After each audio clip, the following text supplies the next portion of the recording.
Mr. Speaker, I move to declare vacant the position of Chairperson of the Committee on Appropriations. There's a motion. The chair hears no objection. Said motion is carried. Session suspended.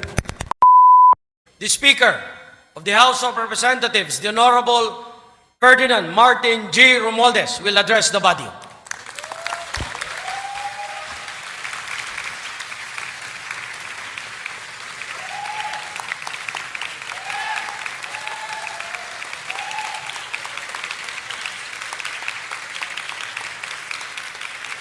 Thank you. Thank you, my honorable colleagues.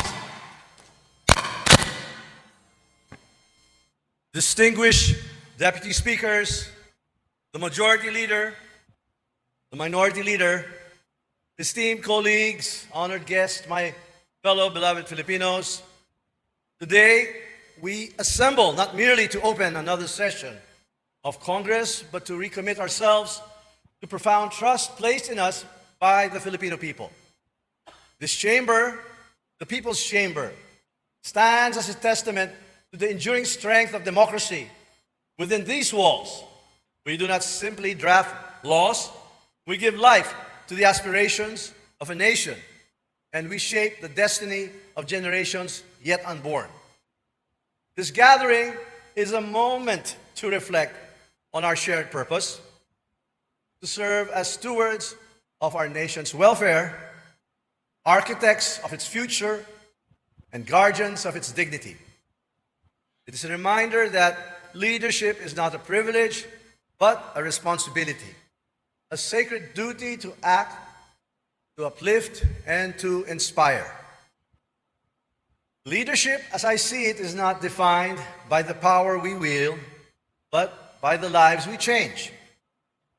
It is measured not by the number of speeches delivered, but by the silent victories won in the hearts of our people. Victories of hope over despair, prosperity over poverty. In this chamber, our leadership must always be guided by a singular question: how does this serve the Filipino? Every law we pass, every debate we engage in, every budget we approve must answer this, for it is not in the pages of history, but in the lives of ordinary Filipinos that our legacy will be written and remembered. Last year, our nation weathered storms, yet remained resilient. While the final gross domestic product figures for 2024 are still awaited, early projections indicate a solid growth rate in the range of 5.9% to 6.5%, despite the challenges brought about by a series of typhoons and global economic uncertainties. This performance is a testament to the industriousness of every Filipino farmer, worker, and entrepreneur who continue to drive our economy forward. This growth is the fruit of visionary leadership under President Ferdinand R. Marcos Jr. and his transformative Build Better, More infrastructure program, which injected over 1.2 trillion pesos into projects that now connect dreams to opportunities across the archipelago. Yet, let us be clear, numbers alone cannot define progress. Progress is meaningful only if it uplifts the lives of our people. Para saan ang pag-unlad kung hindi makikinabang ang ordinaryong Pilipino? While economic growth brought pride, inflation remained a challenge. And thanks to the decisive action, inflation eased to 4.9%, but the burden remains heavy for many families. Programs like Ayuda sa Kapos ang Kita program, AKAP, and Kadiwa ng Pangulo were launched not just as economic interventions, but expressions of our empathy.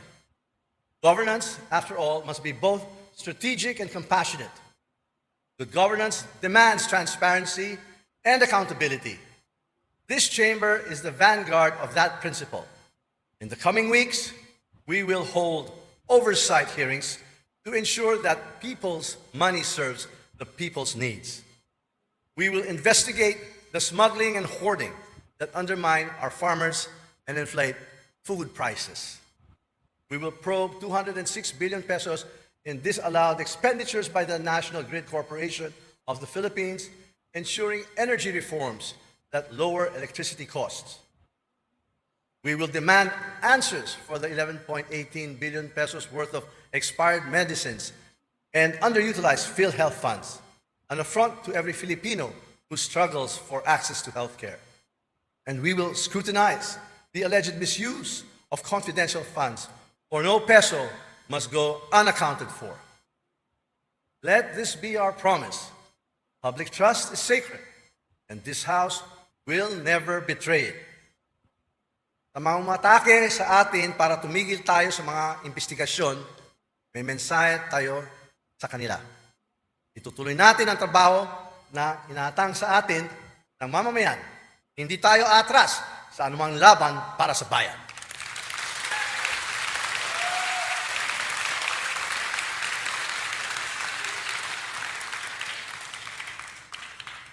In 2024, the Chamber achieved an extraordinary milestone.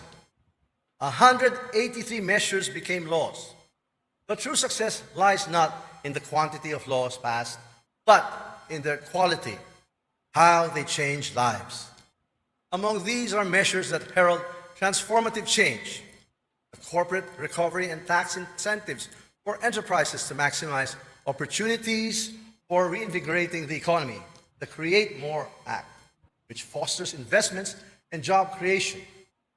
The Self-Reliant Defense Posture Act, strengthening our national security while creating skilled jobs. The Anti-Agricultural Economic Sabotage Act, targeting the scourge of smuggling and profiteering in agriculture. The Philippine Archipelago Sea Lanes Act and the Philippines Maritime Zones Act, asserting sovereignty while promoting the maritime economy.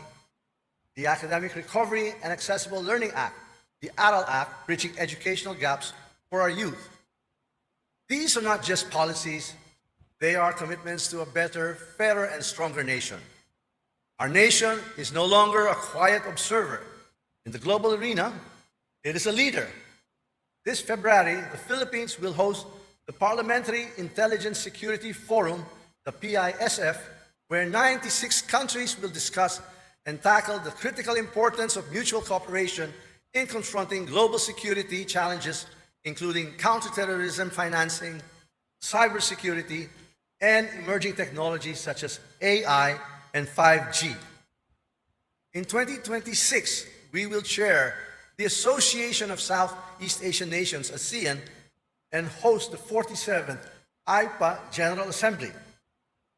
These are not mere diplomatic events, but opportunities to amplify our voice on regional stability and cooperation. The $100 billion in investments secured through state visits reflect international confidence in our nation's future.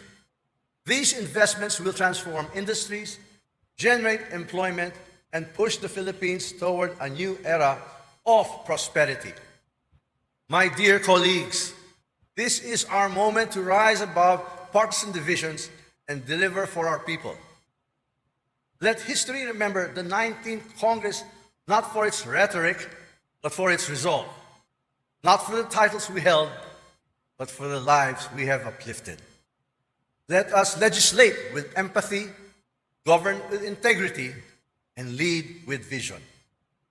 Let us build a nation where every Filipino, no matter their station, feels the hand of government working for their benefit.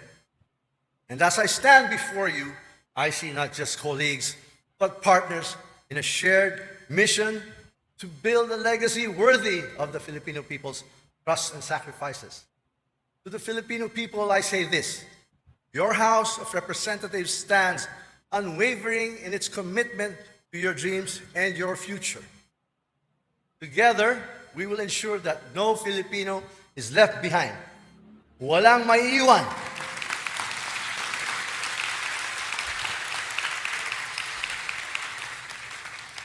Sama-sama nating itutulak ang batas ng pag-aangat sa buhay ng bawat Pilipino.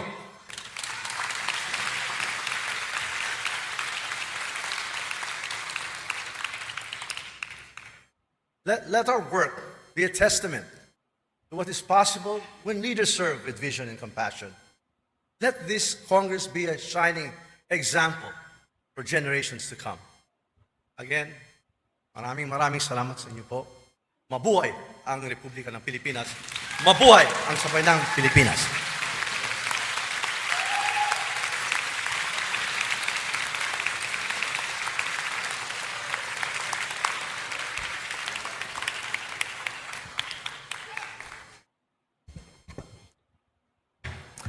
Mr. Majority Leader, Mr. Speaker, I move to declare vacant the position of Chairperson of the Committee on Appropriations. there's a motion. The chair hears no objection. Said motion is carried. Session suspended.